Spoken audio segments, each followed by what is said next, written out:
इसको देखिएगा क्या है। एक आकृति का त्रिभुज होने के लिए शर्त है कि यह तीन रेखाखंडों का सम्मिलन हो। भाई ट्रायंगल बनता कब है? त्रिभुज। ट्रायंगल की डेफिनेशन में ही लिखवा दिया जाता है त्रिभुज में कि यह तीन भुजाओं से घिरी आकृति होती है। मतलब तीन भुजा तो होनी ही चाहिए। क्या त्रिभुज जो है किसी भी तीन भुजा से बन सकती है? बोलिए। कोई भी तीन भुजा मैं आपको कहता हूं चलो 1 सेंटीमीटर 2 सेंटीमीटर 3 सेंटीमीटर बनाओ, त्रिभुज बन जाएगा? पॉसिबल है?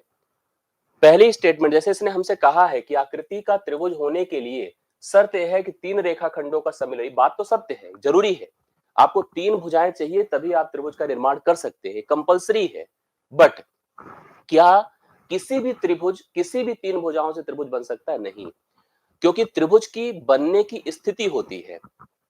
क्या स्थिति होती है कि पहली मतलब किन्हीं भी दो भुजाओं का जोड़ तीसरी भुजा से बड़ा होना चाहिए, किन्हीं भी दो भुजाओं का अंतर तीसरी भुजा से छोटा होना चाहिए।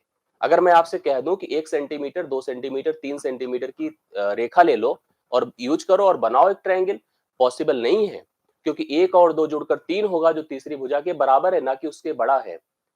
ठीक है, तो मेरा ये कहने का अर्थ है कि किन्हीं भी तीन भुजाओं से आप त्रिभुज नहीं बना सकते हैं। पहली लाइन लिखी आवश्यक है परंतु पर्याप्त नहीं है। बिल्कुल सही बात। केवल अगर भुजाएं दे दिया उसने, ये जरूरी तो है कि आप त्रिभुज बनाने के लिए भुजाएं चाहिए, लेकिन पर्याप्त नहीं है जब तक भुजाओं की उन कंडीशन को फुलफिल ना कर पाए, वो साइड्स जो मैंने अभी आपको बताया, तब तक आप उससे त्रिभुज नहीं बना सकते हैं।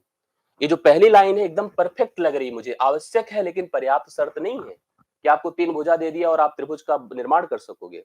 कैसे कर पाओगे भाई? अगर मान लो आपके कंडीशन पे फिट ही नहीं हो पाता है तो कहां से कर पाओगे? इसने लिखा पर्याप्त है पर ये तो गलत बात है। पर्याप्त मतलब कह रहा सफिशियंट है भाई, तीन भुजा हमको दे दो, लेकिन आवश्यक कह रहा जरूरी भी नहीं, आप ना भी दीजिए तब भी बना लेंगे। अरे तो गजब शर्त हो गई। मैं आपको सही बता दूं कि त्रिभुज बनने के लिए क्या क्या चाहिए।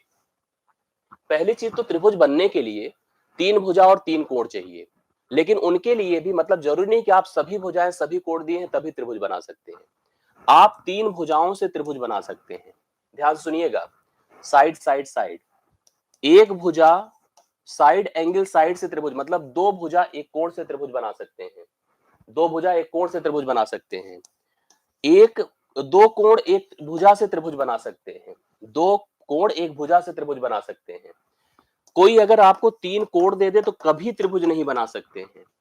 ठीक है, त्रिभुज बन सकता है इससे, त्रिभुज बन सकता है इससे, त्रिभुज बन सकता है इससे, लेकिन इससे त्रिभुज नहीं बन सकता है। लेकिन इसमें भी शर्त है, अगर तीनों भुजाएं दे दिया है और आपसे कह रहा त्रिभुज बना दो, इसमें भी शर्त है कि त्रिभुज की दो भुजाओं का जोड़ तीसरी भुजा से बड़ा हो, त्रिभुज की दो भुजाओं का अंतर तीसरी भुजा से छोटा, तभी त्रिभुज बन सकता है। इसमें जो पहली स्थिति लिखी है आवश्यक है परंतु पर्याप्त शर्त नहीं, एकदम सही लिख रहा है भाई, गलत नहीं है। इसने लिखा पर्याप्त है, कहां पर्याप्त है? ये तो गलत हो गया, कंफर्म खत्म करो। आवश्यक और पर्याप्त दोनों ही शर्त है, आवश्यक भी है पर्याप्त, ये तो बिल्कुल कंफ्यूज कर रहा है ना। तो अरे बिल्कुल खत्म करो। इसके लिए ए ऑप्शन राइट सोल्यूशन है, परफेक्ट है। जरूरी तो है कि आप तीन भुजाएं दो, लेकिन ऐसा नहीं है कि तीन भुजाओं से किसी भी तीन भुजा से हम त्रिभुज बना ही देंगे। इसके लिए ऑप्शन नंबर ए है राइट सोल्यूशन। आवश्यक है परंतु पर्याप्त शर्त नहीं है। A option is the right solution for the given question. आप लोग जितने लोग ये ऑप्शन लगा रहे हैं that is the perfect solution. यही आपके इस प्रश्न का करेक्ट हल होगा।